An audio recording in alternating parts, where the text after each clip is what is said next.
दर्शकबिन गोठालो गएकी लच्छी विश्वकर्माको लदेर घटनास्थलमै मृत्यु।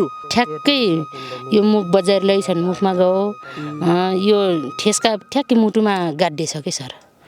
ठ्याक्कै मुटुमा गाडिसकेपछि अब चल्नै नसक्ने अवस्था भइसक्यो। यो छातीमा हजुर अनि मुखमा। हजुर मुखमा। यो अत्यन्तै दुःखद खबर रोल्पा जिल्लाको रुन्तीगढी गाउँपालिका वडा नम्बर 2 बाट सार्वजनिक भएको छ दर्शकबिन। घोप्टोमुखी त्यहाँ पर्न गइछन्। यहाँबाट तल हजुर पर्न गइसकेपछि अब झोला बोकेथे, झोला ठ्याक्की बुटोमा अल्झी छ, मुख गाडी लगिछन्। यतिखेर हामी प्रत्यक्ष घटनास्थलमा छौँ। 29 वर्षको कलिलो उमेरमै गोठालो गएको बेला लदेर घटनास्थलमै मृत्यु भएको यो अत्यन्तै दुःखद खबर हामी तपाईँमा सम्प्रेषण गर्दैछौँ। 2 छोराहरूलाई साथमा लिएर गोठालो गएकी लच्छी दिदी आज हामी माझ रहनु भएन दर्शकबिन।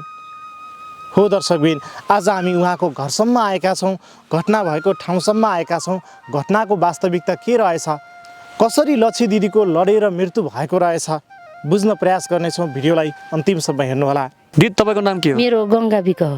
यो घटना कति बेलाको हो? यो घटना बिहान बेलुका 5 बजीतिरको हो। हामीले 6:30 बजीतिर जानकारी पायौँ। त्यहीबाट खोज्न आउँदाखेरि मृतक अवस्थामा थिए। छोराहरू त्यस्तै 2 भाइ छोराहरू गोला आँटे आमासँग।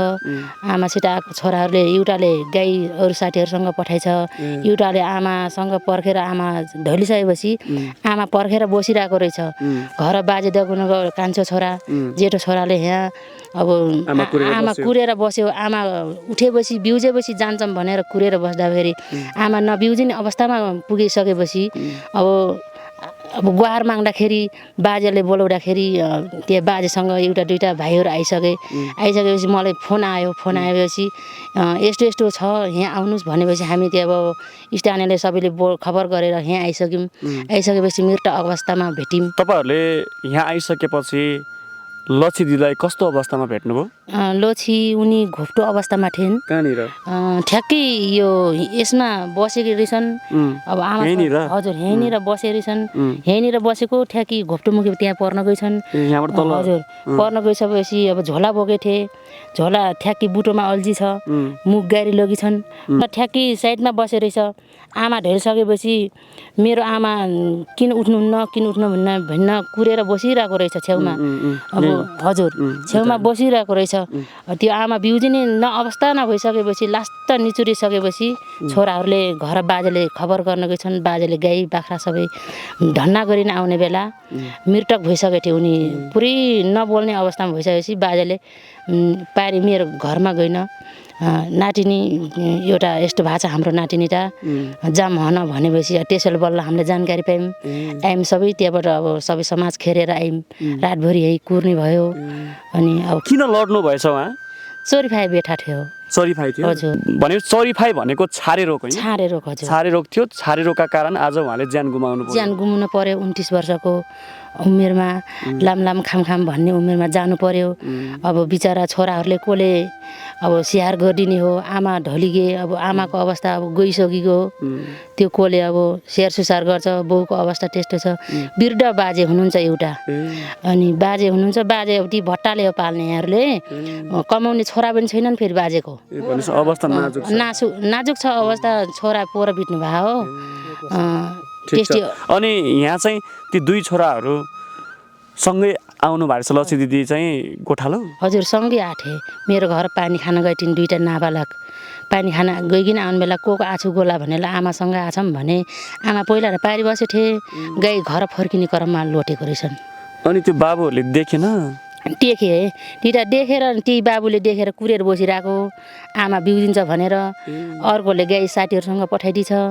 अब एउटा फेरि बाजेले बोलाउनु जाने बेला अब मृतक देखियो। आमालाई छारे रोग छ यस्तै गर्नुहुन्छ भनेर ती बालकहरूलाई थाहा थियो। त्यही भएर उनीहरूले चाहिँ छारे रोग हो अलि उठ्नुहुन्छ भनेर पर्खेर बस्नुभयो।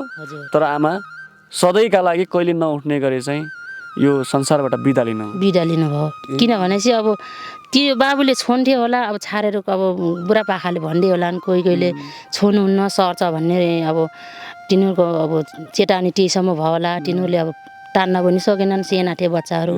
त्यही भएर फर्किन नसक्ने अवस्थामा थिए। आमा छटपटेको देख्यो होला नि त्यो बाबुले सोध्नुभयो तपाईँले? हजुर सोध्यौँ। छटपटे ठ्याक्कै गम्मै पल्टे आमा पल्टिनु भयो। त्यहाँबाट उठ्नु भएन मेरो गोजेन 50 रुपियाँ छ कमल झिगेर लगेछ है मात्रै भन्नु हो त्यहाँबाट के भन्नु भएन भन्थ्यो बाबुले ठुलो चाहिँ बाबुले मेरो गोजीमा 50 रुपियाँ छ झिगेर लग्नु भने अन्तिम पटक त्यो अब घोप्टे परिसकेपछि पोल्टिटी सर्सी मेरो यस्तो छ लगेछ है बाबु भन्नुहुन्थ्यो भनिसक्यो अन्त उनले म मर्छु भन्ने कुरा उहाँले थाहा पाइसक्नु मर्छु भन्ने अब त्यो अप्ठ्यारोमा परेछ कसरी बाँच्ने र तर समयमा जानकारी भएको भए उहाँलाई बचाउन सकिन्थ्यो सर समयमा जानकारी भइदिएपछि हामी बचाउन सक्थ्यौँ र त्यो बाबुहरूले झोला साइडबाट तानिदिएको भए पनि बाँच्थ्यो होला उनी कहाँ चोट लागेको थियो चोट ठ्याक्कै यो मुख बजाएर लैछन् मुखमा गयो यो ठेस्का ठ्याक्कै मुटुमा गाडिसक्यो सर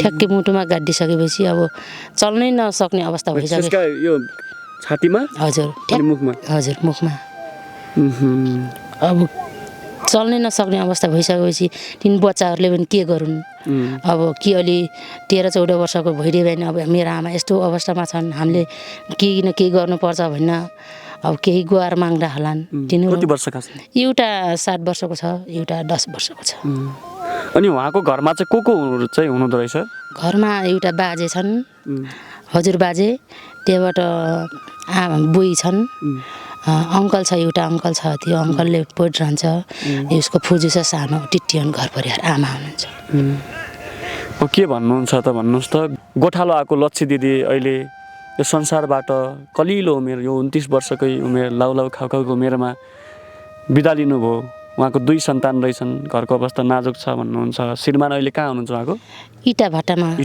हजुर इटा भाटामा गएको छ अब श्रीमानले अहिले हिजो जानकारी दिएको अब एसटी हो अर्काको ढेरी मजुरी गर्ने अब लग्ने मेटहरूले पनि अब आफ्नो श्रीमतीको खबर लास सुनिसकेपछि त कमसेकम मेटहरूले पनि बेलैमा गाडी चढाइदिएको भए हुन्थ्यो म हिँडेछु भर्खर भन्थ्यो अब आइपुगे छैन अझ गाडी लाग्ने ठाउँसम्म अझ आइपुगे छैन त्यो पोस्टमार्टम गर्न दाङ पठाउनु हजुर पोस्टमार्टम गर्ने पैसा नभएर हामी सबैले आँखा यहाँ कुरुवाहरू सबै थियौँ सबैले 500 1000 2000 गरेर हामीले पोस्टमार्टम गर्ने पैसा उठाएर पठाएछौँ के गर्ने आर्थिक अवस्था नाजुक छ बाजेले भनौँ उहाँको चेटकान सब उडाइसकेछ अनि सासु हुनुहुन्थ्यो डाङ हुनुहुन्थ्यो छोरी घर गएको आउनु भएको छैन अहिले भर्खर आइरहनुहुन्छ बुहारीको मृत्यु खबर सुनेपछि अब सबैले उठाएर पठाएछौँ भनेपछि लच्छी दिदीको मृत्युपछि